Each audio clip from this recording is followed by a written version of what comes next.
السلام علیکم ورحمۃ اللہ وبرکاتہ۔ ناظرین، میں عزا خان آج آپ سب کی خدمت میں سورۃ التوبہ کی ترجمہ اور تفصیل لے کر حاضر ہوئی ہوں۔ سورۃ التوبہ قرآن مجید کی 9ویں بڑی سورت ہے۔ انشاءاللہ تعالیٰ آج اس کی ترجمہ اور تفصیل آپ کے سامنے رکھوں گی۔ انشاءاللہ تعالیٰ غور سے سماعت فرمائیں اور انشاءاللہ اس پر سننے سے زیادہ عمل کی توفیق دے اللہ تعالیٰ آپ سب کو، ہم سب کو انشاءاللہ تعالیٰ۔ ویڈیو شروع ہونے سے پہلے آپ سے گزارش ہے کہ انشاءاللہ آپ میرے ویڈیوز کو زیادہ سے زیادہ شیئر کریں، لائک کریں، اور ویڈیو اچھے لگیں تو ضرور اس کو لائک کر دیا کریں، کیونکہ آپ کے ایک لائک کرنے سے ہمارا حوصلہ بلند ہوتا ہے، ہمیں حوصلہ ملتا ہے اپنے ویڈیوز کو آپ کے ساتھ شیئر کرنے کا انشاءاللہ تعالیٰ۔ اور اگر آپ میرے چینل پہ نئے ہیں تو میرے چینل کو سبسکرائب کرنا نہ بھولیں انشاءاللہ تعالیٰ۔ تو شروع کرتے ہیں سورۃ التوبہ۔ سورۃ التوبہ قرآن مجید کی 9ویں بڑی سورت۔ اعوذ باللہ من الشیطان الرجیم، بسم اللہ الرحمن الرحیم۔ سورۃ التوبہ مدینہ میں نازل ہوئی۔ اس میں 129 آیت اور 16 رکوع ہیں۔ براءۃ من اللہ ورسولہ الی الذین عاہدتم من المشرکین۔ بیزاری کا حکم سنانا ہے اللہ اور اس کے رسول کی طرف سے ان مشرکوں کو جن سے تمہارا معاہدہ تھا اور وہ قائم نہ رہے۔ فسیحوا فی الارض 4 اشہر وعلموا انکم غیر معجز اللہ وان اللہ مخزی الکافرین۔ تو 4 مہینے زمین پر چلو پھرو اور جان رکھو کہ تم اللہ کو تھکا نہیں سکتے، اور یہ کہ اللہ کافروں کو رسوا کرنے والا ہے۔ وَأَذَانٌ مِّنَ اللَّهِ وَرَسُولِهِ إِلَى النَّاسِ يَوْمَ الْحَجِّ الْأَكْبَرِ أَنَّ اللَّهَ بَرِيءٌ مِّنَ الْمُشْرِكِينَ وَرَسُولُهُ فَإِن تُبْتُمْ فَهُوَ خَيْرٌ لَّكُمْ وَإِن تَوَلَّيْتُمْ فَاعْلَمُوا أَنَّكُمْ غَيْرُ مُعْجِزِي اللَّهِ وَبَشِّرِ الَّذِينَ كَفَرُوا بِعَذَابٍ عَلِيمٍ۔ اور یہ کہ اللہ کافروں کو رسوا کرنے والا ہے اور منادی پکار دیتا ہے اللہ اور اس کے رسول کی طرف سے سب لوگوں میں بڑے حج کے دن کہ اللہ بیزار ہے مشرکوں سے اور اس کا رسول، تو اگر تم توبہ کرو تو تمہارا بھلا ہے، اور اگر منہ پھیرو تو جان لو کہ تم اللہ کو نہ تھکا سکو گے، اور کافروں کو خوشخبری سناؤ دردناک عذاب کی۔ اللہ اکبر۔ الا الذین عاہدتم من المشرکین ثم لم ینقصوکم شیئا ولم یظاہروا علیکم احدا فاتموا الیہم عہدہم الی مدتہم ان اللہ یحب المتقین۔ مگر وہ مشرک جن سے تمہارا معاہدہ تھا، پھر انہوں نے تمہارا عہد میں کچھ کمی نہیں کی اور تمہارے مقابل کسی کو مدد نہ دی، تو ان کا عہد ٹھہری ہوئی مدت تک پورا کرو، بے شک اللہ پرہیزگاروں کو دوست رکھتا ہے۔ سبحان اللہ تعالی۔ ترجمہ تفصیل۔ سورہ توبہ مدینہ ہے مگر اس کی مدنیہ ہیں، مگر اس کے اخیر کی آیتیں لقد جاءکم رسول سے آخر تک ان کو بعض علماء مکی کہتے ہیں۔ اس صورت میں 16 رکوع، 129 آیتیں، 4078 کلمے، 10,488 حرف ہیں۔ اس صورت کے 10 نام ہیں، ان میں سے توبہ اور براءت 2 نام مشہور ہیں۔ اس صورت کے اول میں بسم اللہ نہیں لکھی گئی۔ اگر آپ دیکھیں گے تو آپ قرآن مجید کی غور کریں تو قرآن مجید میں سورۃ التوبہ جب شروع ہوتی ہے تو اس کی شروعات میں بسم اللہ نہیں لکھی گئی۔ اس کی کیا وجہ ہے؟ اس کی اصل وجہ یہ ہے کہ جب جبرائیل علیہ السلام اس سورت کے ساتھ بسم اللہ لے کر نازل ہی نہیں ہوئے تھے، اور نبی کریم صلی اللہ علیہ وآلہ وسلم نے بسم اللہ لکھنے کا حکم نہیں فرمایا، حضرت علی مرتضیٰ سے مروی ہے کہ بسم اللہ امان ہے، اور یہ صورت تلوار کے ساتھ امن اٹھا دینے کے لیے نازل ہوئی۔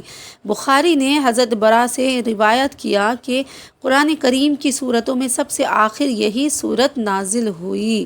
سبحان اللہ تعالیٰ، آپ نے سماعت فرمایا کہ اس صورت میں بسم اللہ کیوں نہیں لکھی گئی؟ کیونکہ جبرائیل علیہ السلام جب اس صورت کو لے کر نازل ہوئے تھے تب اس وقت بسم اللہ کے ساتھ نازل نہیں ہوئے، بنا بسم اللہ کے رب تعالیٰ نے اس صورت کا نزول فرمایا۔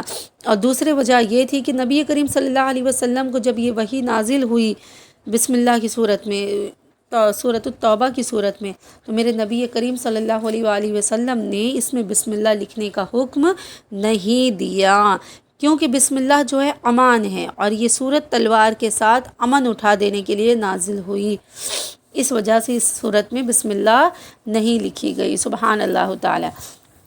آگے بڑھتے ہیں انشاءاللہ تعالی۔ مشرکین عرب اور مسلمانوں کے درمیان عہد تھا، ان میں سے چند کے سوا سب نے عہد شکنی کی، تو ان عہد شکنوں کا عہد ساقط کر دیا گیا اور حکم دیا گیا کہ 4 مہینے وہ امن کے ساتھ جہاں چاہیں گزارے، ان سے کوئی غیر تعرض نہ کیا جائے گا۔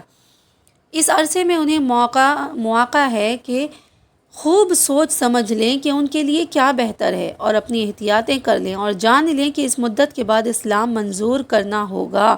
یہ صورت سن 9 ہجری میں فتح مکہ سے 1 سال بعد نازل ہوئی۔ سبحان اللہ تعالی۔ رسول کریم صلی اللہ علیہ وآلہ وسلم نے اس سن میں حضرت ابو بکر صدیق رضی اللہ تعالیٰ عنہ کو امیر حج مقرر فرمایا تھا، اور ان کے بعد علی مرتضیٰ کو مجمع حجاج میں یہ صورت سنانے کے لیے بھیجا۔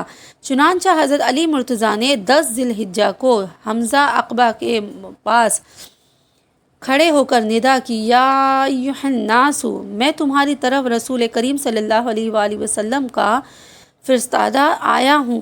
لوگوں نے کہا آپ کیا پیام لائے ہیں؟ تو آپ نے 30 یا 40 آیتیں اس صورت مبارکہ کی تلاوت فرمائیں، پھر فرمایا میں 4 حکم لایا ہوں۔ نمبر 1، اس سال کے بعد کوئی مشرک کعبہ معظمہ کے پاس نہ آئے گا، یعنی اس سال کے بعد جو مشرک ہوں گے کوئی بھی کعبہ معظمہ کے پاس نہ آئیں گے۔ نمبر 2، کوئی شخص برہنہ ہو کر کعبہ معظمہ کا طواف نہ کرے گا، کیونکہ پہلے لوگوں کا یہ معمول تھا کہ لوگ اکثر تر اپنے جسم سے کپڑے کو اتار دیا کرتے تھے اور برہنہ حالت میں کعبہ معظمہ کا طواف کیا کرتے تھے، تو کہا گیا کہ اس سال کے بعد کوئی شخص برہنہ ہو کر کعبہ معظمہ کا طواف نہ کرے گا۔ نمبر 3، جنت میں مومن کے سوا کوئی داخل نہ ہوگا، جنت میں مومن کے علاوہ کوئی داخل نہ ہوگا۔ نمبر 4، جس کا رسول کریم صلی اللہ علیہ وآلہ وسلم کے ساتھ عہد ہے وہ عہد اپنی مدت تک رہے گا، یعنی جو مدت دے دی گئی اسی مدت تک یہ عہد رہے گا، اس کے بعد اور جس کی مدت معین نہیں ہے، یعنی جس نے اپنی مدت کو نہیں رکھا ہے میرے نبی کریم کے پاس، اس کی میعاد 4 ماہ پر تمام ہو جائے گی۔ یعنی اگر کسی نے 5 ماہ کی مدت رکھی ہے اسلام قبول کرنے کی یا اپنے آپ کو سدھارنے کی، تو وہ اس مدت تک ہی رہے گا، 5 ماہ تک، اور جس نے مدت رکھی ہی نہیں اس کے لیے 4 ماہ کی مدت دی گئی ہے، 4 ماہ پر تمام ہو جائے گی۔ مشرکین نے یہ سن کر کہا کہ اے علی، اپنے چچا کے فرزند یعنی سید عالم صلی اللہ علیہ وآلہ وسلم کو خبر دے دیجئے کہ ہم نے عہد پشت پھینک دیا، ہمارے ان کے درمیان کوئی عہد نہیں ہے۔ بخبر نیزہ بازی اور تیغ زنی کے اس کے واقعے میں خلافت حضرت صدیق اکبر کی طرف ایک لطیف اشارہ ہے کہ حضور نے حضرت ابو بکر کو تو امیر حج بنایا اور حضرت علی مرتضیٰ کو ان کے پیچھے سورہ برات پڑھنے کے لیے بھیجا، تو حضرت ابو بکر امام ہوئے اور حضرت علی مرتضیٰ مقتدی۔ اس سے حضرت ابو بکر کی تقدیم حضرت علی مرتضیٰ پر ثابت ہوتی ہے۔ سبحان اللہ تعالی۔ حج کو حج اکبر فرمایا اس لیے کہ اس زمانے میں عمرہ کو حج اصغر کہا جاتا تھا، اور ایک قول یہ ہے کہ اس حج کو حج اکبر اس لیے کہا گیا کہ اس سال رسول کریم صلی اللہ علیہ وآلہ وسلم نے حج فرمایا تھا۔ سبحان اللہ تعالی۔ حج اکبر کیوں کہا گیا؟ کیونکہ میرے نبی کریم صلی اللہ علیہ وآلہ وسلم نے اس سال حج فرمایا تھا، اور چونکہ یہ جمعہ کو واقع ہوا تھا اس لیے مسلمان اس حج کو جو روز جمعہ ہو حج وداع کا مذکر جان کر حج اکبر کہتے ہیں، یعنی روز جمعہ کا دن ہو اور میرے نبی کریم صلی اللہ علیہ وآلہ وسلم نے اس دن حج کیا تھا، اسی لیے اس کو حج اکبر کہا جاتا ہے۔ سبحان اللہ تعالی۔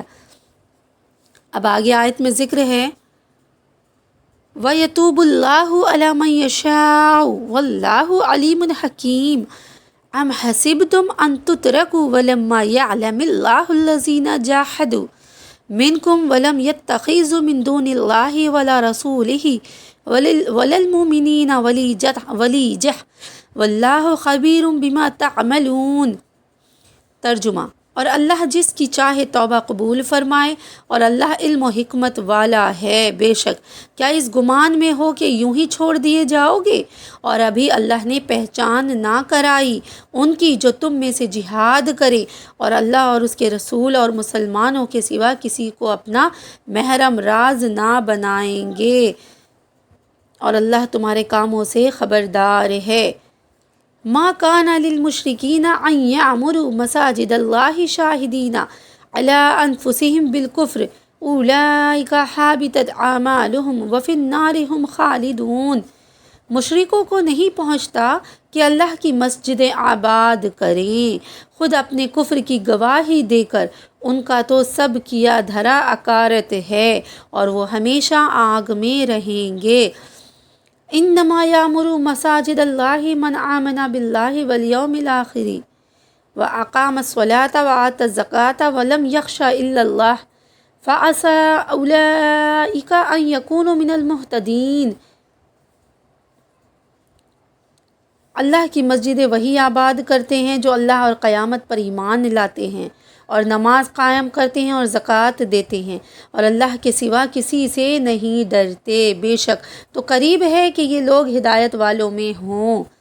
اجعلتم سقایۃ الحاج وعمارۃ المسجد الحرام کمن آمن باللہ والیوم الآخر وجاہد فی سبیل اللہ لا یستوون عند اللہ واللہ لا یہدی القوم الظالمین۔ تو کیا تم نے حاجیوں کی سبیل اور مسجد حرام کی خدمت اور اس کے برابر ٹھہرا لی جو اللہ اور قیامت پر ایمان لایا اور اللہ کی راہ میں جہاد کیا؟ وہ اللہ کے نزدیک برابر نہیں اور اللہ ظالموں کو راہ نہیں دیتا۔ اللہ اکبر۔ اب اس آیت کا ترجمہ تفصیل ہے، یہاں پر ذکر ہے شان نزول۔ کفار قریش کے رؤسا کی ایک جماعت جو بدر میں گرفتار ہوئی اور ان میں حضور کے چچا حضرت عباس بھی تھے، ان کو اصحاب کرام نے شرک پر آر دلائی اور حضرت علی مرتضیٰ نے تو خاص حضرت عباس کو سید عالم صلی اللہ علیہ وآلہ وسلم کے مقابل آنے پر بہت سست کہا۔ حضرت عباس کہنے لگے کہ تم ہماری برائیاں تو بیان کرتے ہو اور ہماری خوبیاں چھپاتے ہو۔ ان سے کہا گیا آپ کی کچھ خوبیاں بھی ہیں؟ انہوں نے کہا ہاں، ہم تم سے افضل ہیں، ہم مسجد حرام کو آباد کرتے ہیں، کعبہ کی خدمت کرتے ہیں، حاجیوں کو سیراب کرتے ہیں، اسیروں کو رہا کرتے ہیں۔ اس پر آیت نازل ہوئی کہ مسجدوں کو آباد کرنا کافروں کو نہیں پہنچتا۔ اللہ اکبر۔ بے شک مسجد آباد وہی کر سکتے ہیں جو اللہ کی وحدانیت کا ڈنکا بجاتے ہیں، جو اللہ کی راہ میں اپنے آپ کو فنا کر دیتے ہیں، جو اللہ کی راہ میں اپنے آپ کو صرف کر دیتے ہیں، وہ انسان اللہ کی مسجدوں کو آباد کرنے کا حق رکھتے ہیں۔ مسجدوں کو آباد کرنا کافروں کو نہیں پہنچتا، کیونکہ مسجد آباد کی جاتی ہے اللہ کی عبادت کے لیے۔ تو جو خدا ہی کا منکر ہو، اس کے ساتھ کفر کرے، وہ کیا مسجد آباد کرے گا؟ بے شک سبحان اللہ تعالیٰ۔ اب دیکھیں، جو اللہ کی وحدانیت کو نکارے، جو اللہ کی وحدانیت کو ٹھکرا دے، تو ایسا شخص مسجد کو کیوں کر آباد کرے گا؟ جو کافر ہو، جو اللہ اور اس کے رسول کی اطاعت نہ کرتا ہو، وہ کیوں کر اللہ کی مسجدوں کو آباد کر سکتا ہے؟ اور آباد کرنے کے معنی میں بھی کئی قول ہیں۔ ایک تو یہ کہ آباد کرنے سے مسجد کا بنانا ہے، دوسرا قول ہے بلند کرنا، مرمت کروانا، کافر کو اس سے منع کیا جائے گا۔ دوسرا قول یہ ہے کہ مسجد آباد کرنے سے اس میں داخل ہونا، بیٹھنا مراد ہے۔ سبحان اللہ تعالیٰ. دیکھیں اس جگہ پہ اس چیز کا ذکر ہے کہ مسجد میں جب چندہ وغیرہ، مطلب کہیں نہ کہیں اس چیز کا اشارہ، اس چیز کی طرف اشارہ ہے کہ مطلب گمان نہ کرے انسان کہ جب مسجدوں کی تعمیر ہوتی ہے، مسجدوں کے چندے کے لیے لوگ جو در بدر نکلتے ہیں، مولانا نکلتے ہیں، کافی لوگ نکلتے ہیں مسجدوں کے چندے لینے کے لیے، تو ان لوگوں کو ہر در پر جانے سے پہلے اس چیز کی تسکین کر لینی چاہیے کہ جس در کا دروازہ ہم نے کھٹکھٹایا ہے مسجدوں کی تعمیر کے چندے کے لیے، تو وہ در کیسا ہے، کیا وہ مومن ہے یا نہیں، وہ اسلام والا ہے یا نہیں، وہ اللہ کی وحدانیت کو پہچاننے والا ہے یا نہیں. اس چیز کا پوری طرح مطمئن ہونے کے بعد اس در کو کھٹکھٹایا جائے، اس در کی طرف اشارہ کیا جائے، اس در سے چندہ لیا جائے. کہیں نہ کہیں اس چیز کی طرف اشارہ ہے. اگر مومن چاہے تو اس چیز کی غور کرے تو اللہ تعالیٰ ایسے گناہوں سے ہمیں دور کرے گا، اور ہم اپنی مبارک مسجد کی تعمیر کے وقت، چندہ لیتے وقت یا چندے کا ذکر کرتے وقت، یا جن کو بھی چندے کے لیے بھیجا جائے ان کو اس بات کی تلقین کر دی جائے کہ آپ کو چندہ لینے سے پہلے اس چیز پہ غور انداز کرنا ہے کہ جس گھر سے آپ چندے کا تذکرہ کر رہے ہیں وہ گھر ایک مومن کا ہے یا نہیں. اس چیز کی پوری طرح مطمئن ہونے کے بعد آپ اس در سے چندہ لے سکتے ہیں انشاءاللہ تعالیٰ. میرے خیال سے آپ کو اس چیز کی خلاصہ عام آپ کے سامنے ہو گیا ہوگا. آگے بڑھتے، بت پرستی کا اقرار کر کے، یعنی یہ دونوں باتیں کس طرح جمع ہو سکتی ہیں کہ آدمی کافر بھی ہو اور خاص اسلامی اور توحید کی عبادت خانے کو آباد بھی کرے، یعنی وہ خدا کو مانے بھی نہ اور اسلام کو مانے بھی نہ اور اس کی مسجدوں کو آباد بھی کرے. کس طرح ممکن ہو سکتا ہے؟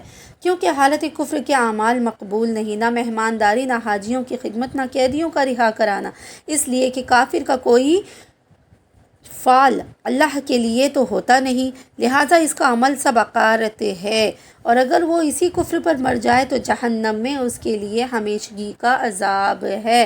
اس آیت میں یہ بیان کیا گیا کہ مسجدوں کے آباد کرنے کے مستحق مومنین ہیں. مسجدوں کے آباد کرنے میں یہ امور بھی داخل ہے: جھاڑو دینا، صفائی کرنا، روشنی کرنا، مسجدوں کو دنیا کی باتوں سے اور ایسی چیزوں سے محفوظ رکھنا جن کے لیے وہ نہیں بنائی گئی.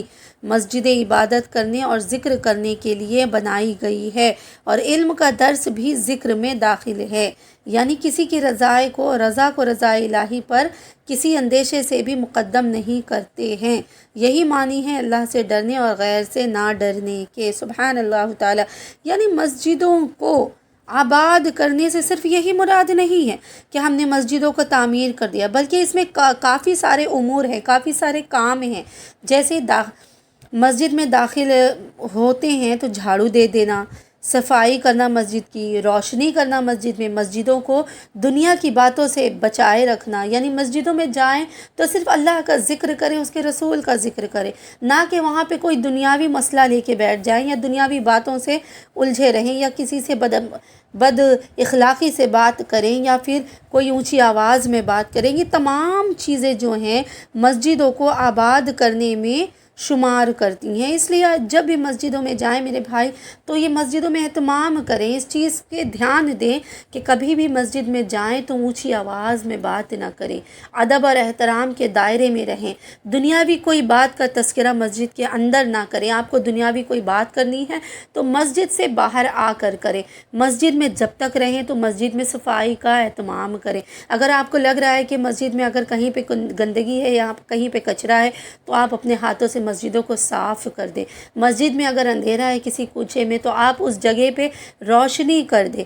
تو اللہ تعالیٰ اس کا اجر و ثواب آپ کو مسجدوں کے آباد کرنے کے مطابق عطا کرتا ہے. سبحان اللہ تعالیٰ. اللہ ہم سب کو اس چیز پہ عمل کرنے کی توفیق عطا کرے. میرے بھائیوں کو اللہ توفیق دے کہ ان تمام چیزوں کو قائم کریں انشاءاللہ تعالیٰ. آگے بڑھتے ہیں. بسم اللہ الرحمن الرحیم.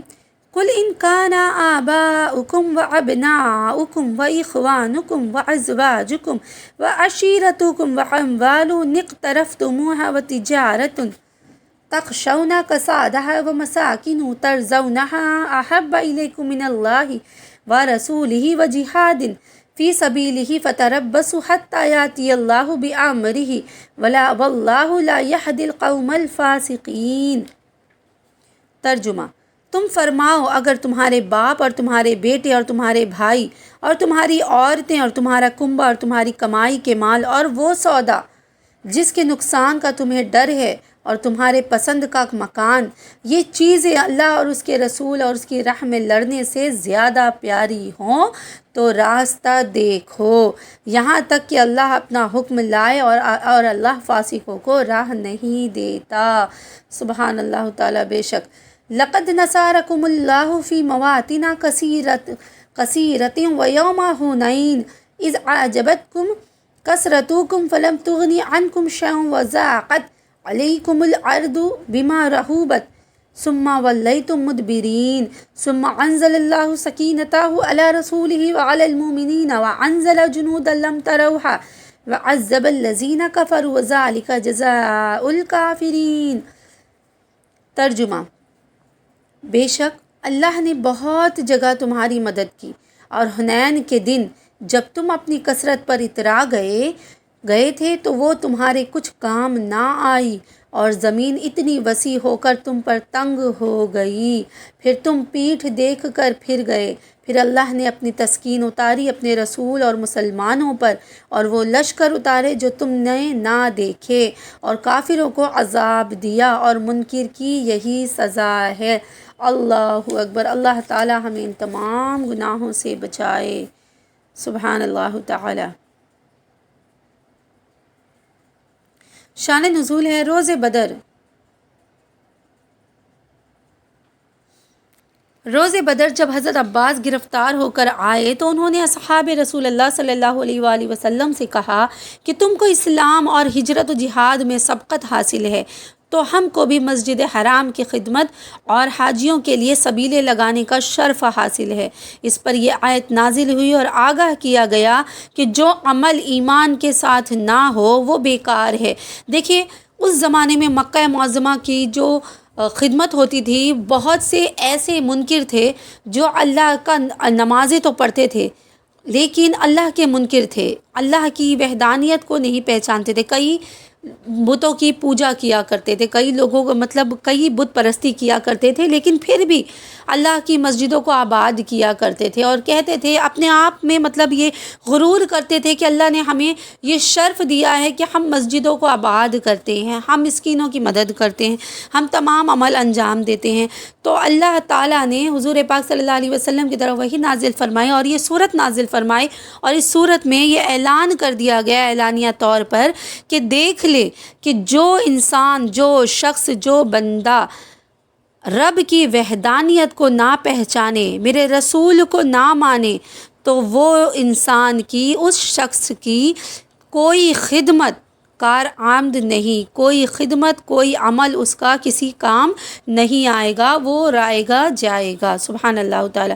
جب مسلمانوں کو مشرکین سے ترک موالات کا حکم دیا گیا تو بعض لوگوں نے کہا یہ کیسے ممکن ہے کہ آدمی اپنے باپ، بھائی وغیرہ قرابت واروں سے ترک تعلق کرے۔ اس پر یہ آیت نازل ہوئی اور بتایا گیا کہ کفار سے موالات جائز نہیں، چاہے ان سے کوئی بھی رشتہ ہو، چنانچہ آگے ارشاد فرمایا یعنی اگر ہمارے والدین ہی کیوں نہ ہوں جو کفر پر ہیں تو ان سے کوئی رشتہ قائم نہیں، جو اسلام کے خیر خواہ نہ ہوں تو ایسے انسان سے رشتہ رکھنا جائز نہیں، خواہ وہ ماں باپ ہوں، بھائی بہن ہوں یا کوئی بھی رشتہ دار ہوں۔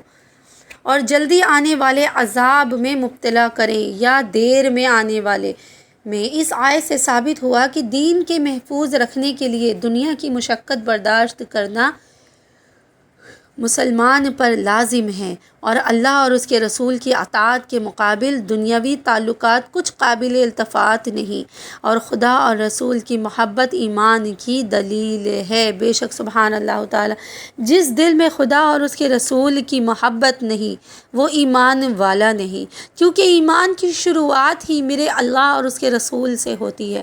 جس کے دل میں اس رب کے لیے اور اس کے حبیب کے لیے محبت ہی نہیں رہی تو اس کے دل میں ایمان کیسے ہو سکتا ہے۔ بے شک اللہ تعالیٰ بڑا معبود اور رحمت والا ہے۔ آگے بڑھتے ہیں۔ حنین ایک وادی ہے۔ اب یہاں پہ قرآن مجید کی اس آیت میں حنین کا ذکر ہے۔ حنین کیا چیز ہے؟ حنین ایک وادی ہے۔ غور سے سماعت فرمائیں۔ دیکھیں میں ترجمہ کہہ دیتی ہوں، قرآن کی آیت آپ کو سنا دی، قرآن کا ترجمہ آپ کو سنا دیا، لیکن ترجمات کچھ لوگوں کو کبھی سمجھ میں نہیں آتے، کیونکہ قرآن میں جو ترجمہ دیا ہوتا ہے وہ تھوڑا الگ جگہوں پہ دیا ہوتا ہے، تو انسان مستقل طور پہ کافی لوگ سمجھ نہیں پاتے ہیں کہ ترجمے میں ہے کیا چیز لکھی۔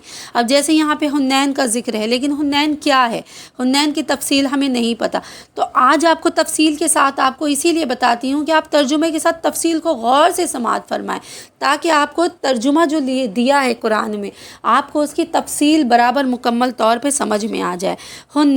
حنین کیا چیز ہے؟ حنین ایک وادی ہے طائف کے قریب مکہ مکرمہ سے چند میل کے فاصلے پر۔ یہاں فتح مکہ سے تھوڑے ہی روز بعد قبیلہ حوازن ثقیف سے جنگ ہوئی۔ اس جنگ میں مسلمانوں کی تعداد بہت کثیر 12,000 یا اس سے زائد تھی، اور مشرکین 4,000 تھے۔ جب دونوں لشکر مقابل ہوئے تو مسلمانوں میں سے کسی شخص نے اپنی کثرت پر نظر کر کے یہ کہا کہ اب ہم ہرگز مغلوب نہ ہوں گے۔ یہ کلمہ رسول کریم صلی اللہ علیہ وآلہ وسلم کو بہت گرا گزرا، کیونکہ حضور ہر حال میں اللہ تعالیٰ پر توکل فرماتے تھے اور تعداد کی قلت و کثرت پر نظر نہ رکھتے تھے۔ جنگ شروع ہوئی اور قتال شدید ہوا۔ مشرکین بھاگے اور مسلمان مال غنیمت لینے میں مصروف ہو گئے، تو بھاگے ہوئے لشکر نے اس کو غنیمت سمجھا اور تیروں کی بارش شروع کر دی، اور تیر اندازی میں وہ بہت مہارت رکھتے تھے۔ نتیجہ یہ ہوا کہ اس ہنگامے میں مسلمانوں کے قدم اکھڑ گئے، لشکر بھاگ پڑا، اور سید عالم صلی اللہ علیہ وسلم کے پاس سوائے حضور کے چچا حضرت عباس اور آپ کے ابن عم ابو سفیان بن حارث کے اور کوئی باقی نہ رہا۔ حضور نے اس وقت اپنی سواری کو کفار کی طرف آگے بڑھایا اور حضرت عباس کو حکم دیا کہ وہ بلند آواز سے اپنے اصحاب کو پکارے۔ ان کے پکارنے سے وہ لوگ لبیک لبیک کہتے ہوئے پلٹ آئے اور کفار سے جنگ شروع ہو گئی۔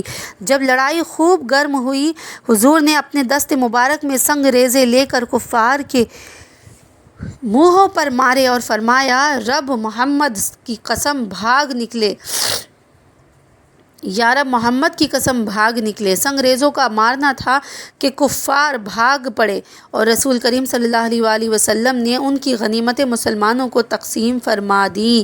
ان آیتوں میں اس واقعے کا بیان ہے۔ سبحان اللہ تعالیٰ۔ اب یہاں پہ دیکھیے کس طرح اللہ تعالیٰ نے میرے نبی کی مدد فرمائی، اور اللہ کی مدد سے فرشتوں کا لشکر کس طرح بھیجا گیا، اس بات کا ذکر ہے کہ جب مسلمانوں کی تعداد کم ہو گئی اور پھر بھی مسلمان جب مشرکوں پہ حاوی ہو گئے اور کس طرح وہ جیتنے لگے، تو مال غنیمت کے چکر میں مسلمان اس کو سمیٹنے کے چکر میں مصروف ہوئے، تو پھر سے مشرک ان پہ حاوی ہوئے اور کس طرح مسلمانوں کو قتل کیا گیا۔ اس وقت جب مسلمانوں کی تعداد کم ہوئی تو اللہ رب العالمین نے کس طرح میرے نبی کی مدد فرمائی اور فرشتوں کی شکل میں لشکر بھیجا، جس کی وجہ سے اللہ تعالیٰ نے جن کے ذریعے اللہ نے میرے نبی کو وہاں پر اس جنگ میں فتح حاصل فرمائی۔ سبحان اللہ تعالیٰ۔ اللہ کس طرح اپنے بندوں کی مدد فرماتا ہے، اپنے پسندیدہ بندوں کی مدد فرماتا ہے، اللہ یہاں پہ ذکر کرتا ہے۔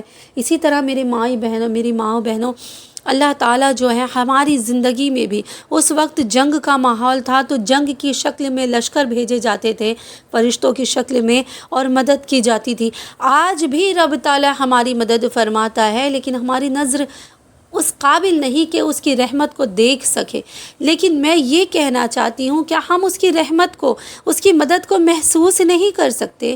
دیکھیے آج بھی اگر ہمارے گھر میں کبھی فاقہ کشی ہو جائے یا کبھی ہم کسی مشکل یا مصیبت میں پریشان ہو جائیں، تو رب تعالیٰ مہمان کی شکل میں یا کسی انسان کی شکل میں اللہ تعالیٰ ہماری مدد فرماتا ہے۔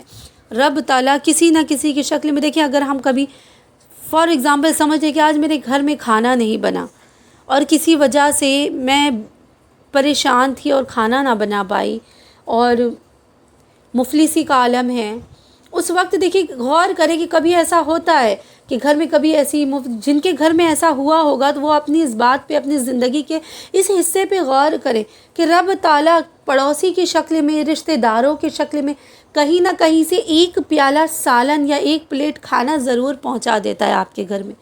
کسی کی دعوت آ جاتی ہے، آپ وہاں چلے جاتے ہو تو اللہ اس کی شکل میں، اس صورت میں آپ کی مدد فرماتا ہے اور آپ کے خالی پیٹ کو بھرتا ہے اناج سے۔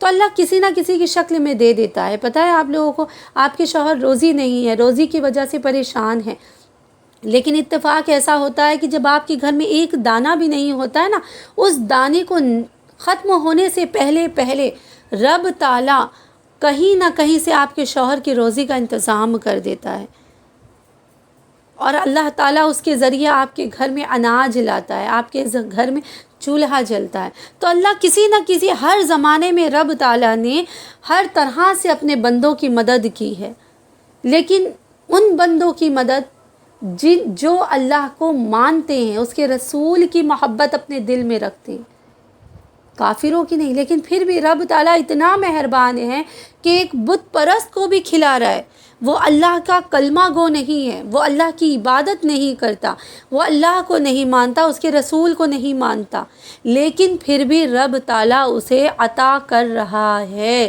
سبحان اللہ تعالیٰ۔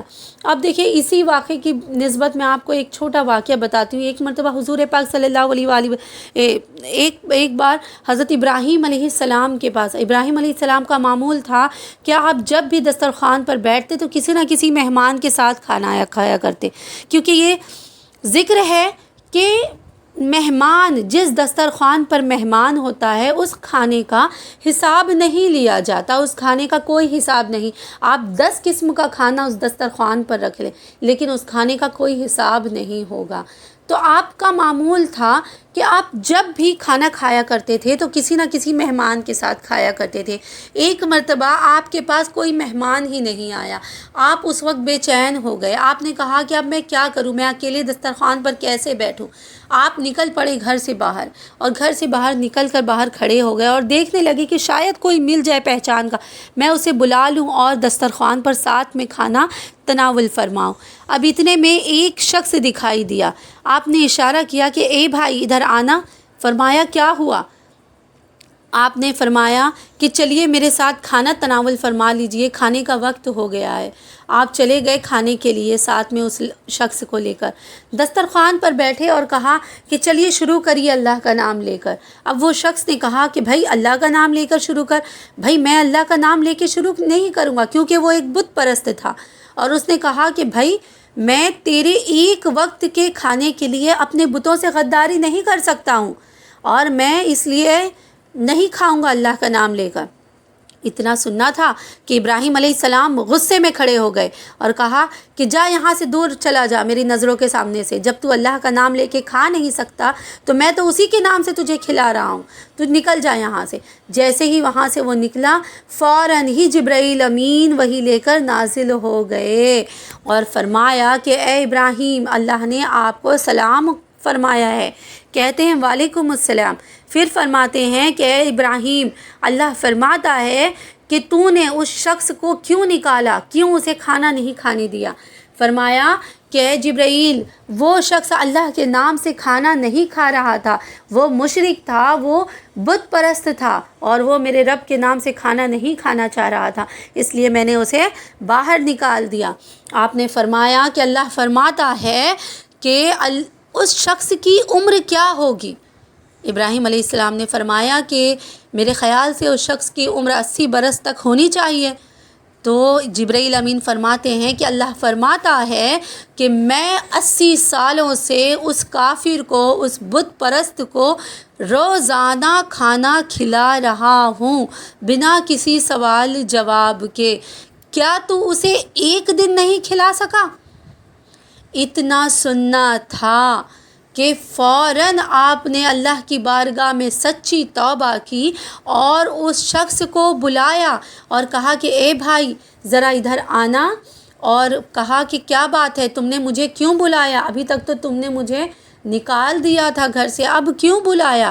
فرمایا کہ میں نے تمہیں بلایا ہے کہ تم اللہ کی وحدانیت کو پہچانو اور آؤ میرے ساتھ کھانا کھا لو۔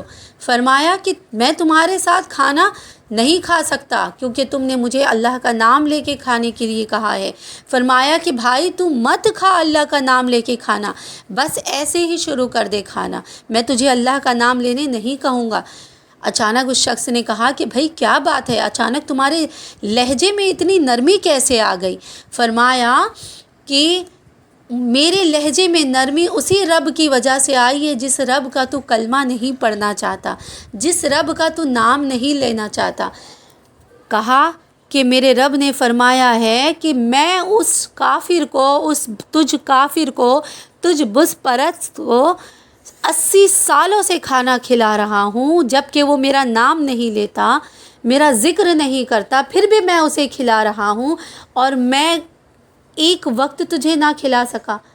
اتنا سننا تھا کہ وہ بت پرست نے کہا کہ وہ مالک و مختار بے شک جس کا نام میں نہیں لینا چاہتا، وہ مجھے اتنے سالوں سے کھلا رہا ہے اپنے حبیب کے صدقے میں، تو میں کیوں کرنا اس کا کلمہ پڑھوں؟ لائیے اپنے ہاتھ پر مجھے کلمہ پڑھا دیجئے اور مجھے بھی مومن میں شامل کر لیجئے۔ سبحان اللہ تعالیٰ۔ اس طرح وہ کافر اور بت پرست ایمان لے آتا ہے۔ تو دیکھیں کافر ہو یا بت پرست ہو یا کوئی بھی ہو، رب تعالیٰ سب پر اپنی شفقت نازل کرتا ہے، سب کو کھلا رہا ہے، سب کو پلا رہا ہے، سب کو عیش و آرام دے رہا ہے، اللہ تعالیٰ سب کو دے رہا ہے نا۔ تو اللہ تعالیٰ جب ایک کافر کو کھلا رہا ہے، پلا رہا ہے، تو کیا وہ ایک کلمہ گو کو نہیں کھلائے گا؟ کیا وہ ایک اپنے مومن بندے کو نہیں کھلائے گا؟ جو اس کے نبی کا ڈنکا بجاتے ہیں کیا انہیں نہیں کھلائے گا؟ کیوں نہیں کھلائے گا؟ بے شک ضرور کھلائے گا۔ رب تعالیٰ بڑا مہربان ہے، بڑی رحمت و عظمت والا ہے، بڑی شان و شوکت والا ہے، اس کی راہ قدرت میں کچھ مشکل نہیں، کچھ ناممکن نہیں، بے شک سبحان اللہ تعالیٰ۔ آگے بڑھتے ہیں، بسم اللہ الرحمن الرحیم۔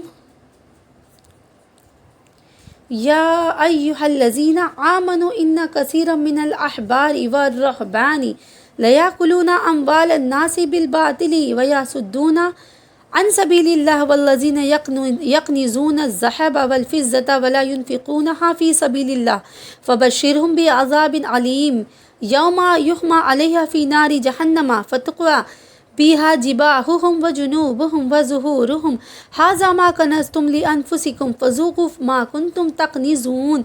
ترجمہ: اے ایمان والو، بے شک بہت پادری اور جوگی لوگوں کا مال ناحق کھا جاتے ہیں اور اللہ کی راہ سے روکتے ہیں، اور وہ کہ جو جوڑ کر رکھتے ہیں سونا اور چاندی اور اسے اللہ کی راہ میں خرچ نہیں کرتے، انہیں خوشخبری سناؤ دردناک عذاب کی، جس دن وہ ناپا جائے گا جہنم کی آگ میں، پھر اس سے داغیں گے ان کی پیشانیاں اور کروٹیں اور پیٹھیں، یہ ہے وہ جو تم نے اپنے لیے جوڑ کر رکھا تھا، اب چکھو مزہ اسے جوڑ کے رکھنے کا۔ اللہ اکبر۔ اب دیکھیں یہاں پہ ذکر ہے زکوٰۃ کا، کہ کس طرح ہم اپنا مال و زر جوڑ جوڑ کر سونا چاندی رکھتے ہیں اور اس کی زکوٰۃ نہیں نکالتے۔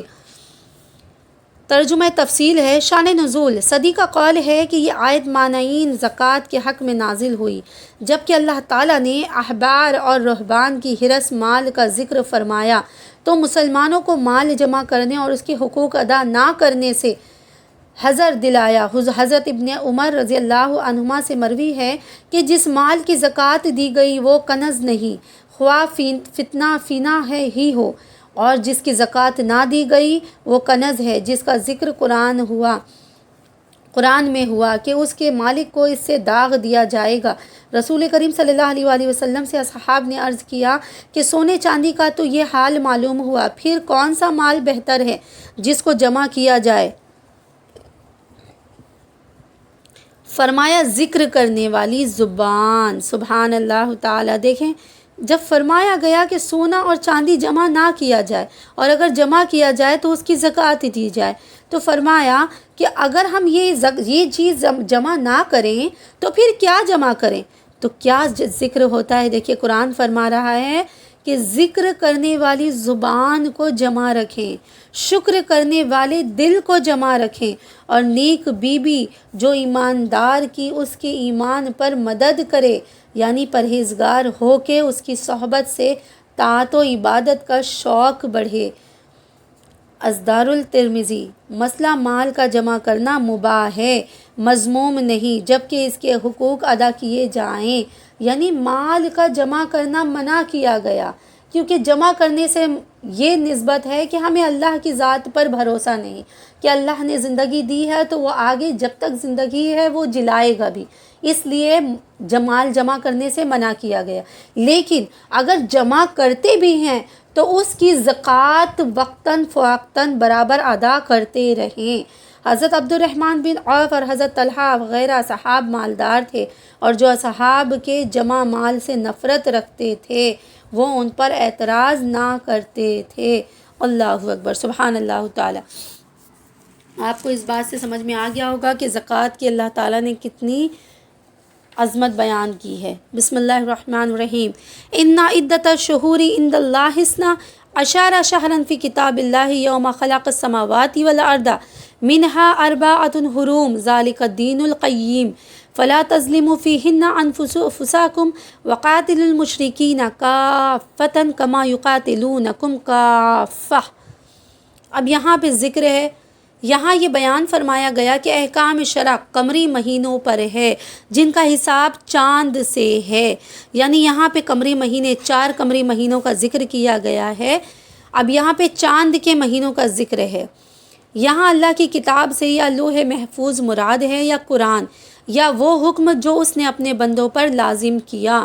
3 متصل ذی القعدہ، ذی الحجہ، محرم اور 1 جدہ رجب۔ عرب لوگ زمانے جاہلیت میں بھی ان مہینوں کی تعظیم کرتے تھے۔ مطلب یہ 4 مہینوں کا جو ذکر کیا گیا ہے، ایک تو ذی القعدہ، 1 ذی الحجہ، محرم اور جدہ رجب، یہ 4 مہینوں کا جو تعظیم ہے وہ جاہلیت کے زمانے جاہلیت میں بھی لوگ اس کی تعظیم کیا کرتے تھے، اور ان میں قتال حرام جانتے تھے، یعنی قتل کرنا حرام جانتے تھے۔ اسلام میں ان مہینوں کی حرمت و عظمت اور زیادہ کیا گیا گناہ نافرمانی سے۔ ان کی نصرت و مدد فرمائے۔ نسی نعت میں وقت کے مؤخذ کرنے کو کہتے ہیں، اور یہاں شہر حرام کی حرمت کا دوسرے مہینے کی طرف ہٹا دینا مراد ہے۔ زمانہ جاہلیت میں عرب شہر حرم یعنی ذی القعدہ، ذی الحجہ، محرم، رجب کی حرمت و عظمت کے متعاقد تھے، تو جب کبھی لڑائی کے زمانے میں یہ حرمت والے مہینے آ جاتے تو ان کو بہت شاک گزرتے، اس لیے انہوں نے یہ کیا کہ ایک مہینے کی حرمت دوسرے کی طرف ہٹانے لگے۔ محرم کی حرمت سفر کی طرف ہٹا کر محرم میں جنگ جاری رکھتے، اور بجائے اس کے سفر کو ماہ حرام بنا لیتے۔ یعنی اگر وہ مہینہ آتا تو سوچتے کہ یہ مہینہ ذی القعدہ کا نہیں بلکہ یہ ذی الحجہ کا ہے، ذی الحجہ کا آتا تو کہتے کہ ذی الحجہ کا نہیں محرم کا ہے، محرم کا آتا تو کہتے کہ یہ جدہ کا نہیں رجب کا ہے۔ یعنی اس طریقے سے ایک مہینہ آگے بڑھا دیا کرتے تھے، اور اپنے فعل کو اس دنوں میں انجام دے دیا کرتے تھے، اپنے گناہوں کو انجام دے دیا کرتے تھے۔ سمجھتے تو اس میں بھی جنگ حلال کر لیتے، اور ربیع الاول کو ماہ حرام قرار دے دیتے۔ اس طرح تحریم سال کے تمام مہینوں میں گھومتی، اور ان کے اس طرز عمل سے ماہ حرام کی تخصیص ہی باقی نہ رہی۔ اسی طرح حج کو مختلف مہینوں میں گھماتے پھرتے تھے۔ سید عالم صلی اللہ علیہ وآلہ وسلم نے حجۃ الوداع میں اعلان فرمایا کہ نسی کے مہینے گئے گزرے ہوئے، اب مہینوں کی اوقات کی وضع الہی کے مطابق حفاظت کی جائے، اور کوئی مہینہ اپنی جگہ سے نہ ہٹایا جائے۔ اور اس آیت میں نسی کو ممنوع قرار دیا گیا، اور کفر پر کفر کی زیادتی بتایا گیا، کیونکہ اس میں ماہ حرام میں تحریم قتال کو حلال جاننا اور خدا کی حرام کیے ہوئے کو حلال کر لینا پایا جاتا تھا۔ اللہ اکبر۔ اللہ تعالی ہمیں ان تمام گناہوں سے بچنے کی توفیق عطا کرے انشاءاللہ تعالی۔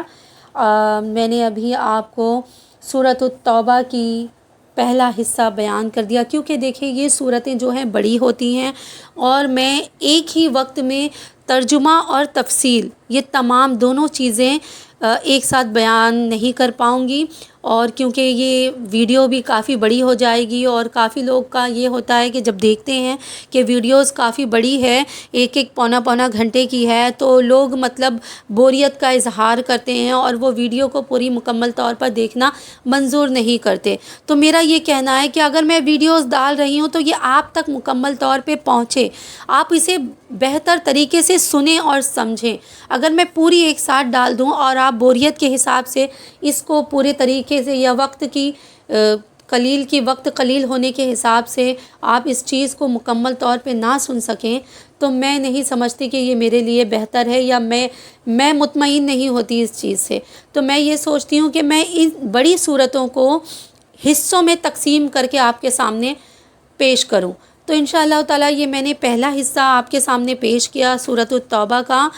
اب انشاءاللہ تعالیٰ نیکسٹ ویڈیو میں آپ جب بھی دیکھیں تو دیکھیں، آپ کوئی بھی تفصیل اگر ڈالیں قرآن مجید کی، میرے ویڈیوز کی، تو آپ حصے کے طور پہ ڈالیں کہ پارٹ 1 یا پہلا حصہ، آپ اس طریقے سے ڈالیں گے تو انشاءاللہ تعالیٰ آپ کو سورۃ التوبہ کا پہلا حصہ، سورۃ الانفال کا پہلا حصہ، سورۃ آل عمران کا پہلا حصہ، سورۃ البقرہ کا پہلا حصہ، آپ اس طریقے سے ڈالیں گے تو آپ کو انشاءاللہ تعالیٰ آپ کو میری تمام پوری تفصیلات آپ تک مکمل طور پہ پہنچ جائے گی انشاءاللہ تعالیٰ۔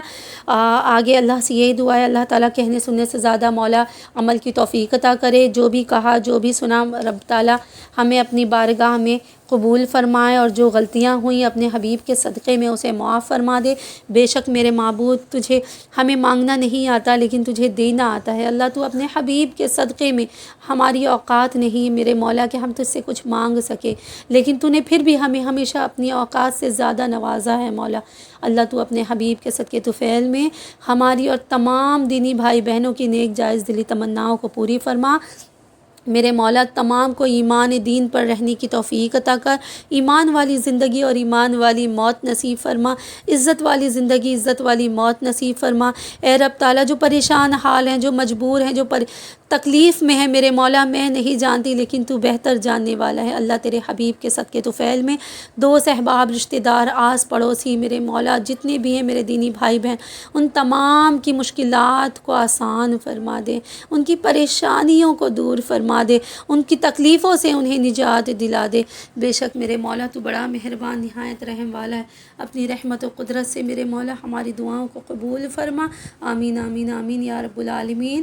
آخر میں آپ سب سے گزارش ہے، میرے نیکسٹ ویڈیو کا انتظار کریں انشاءاللہ تعالیٰ، اور ویڈیو کو آخر تک ضرور دیکھیں، سنیں اور سمجھیں، اور میرے ویڈیوز کو لائک ضرور کریں، کمنٹ کریں کہ آپ کو میری ویڈیوز کیسے لگتی ہے۔ اگر آپ کو کچھ اور اس میں چاہیے تو آپ اس کا بھی اظہار کر سکتے ہیں کمنٹ باکس میں انشاءاللہ تعالیٰ۔ آخر میں اللہ حافظ۔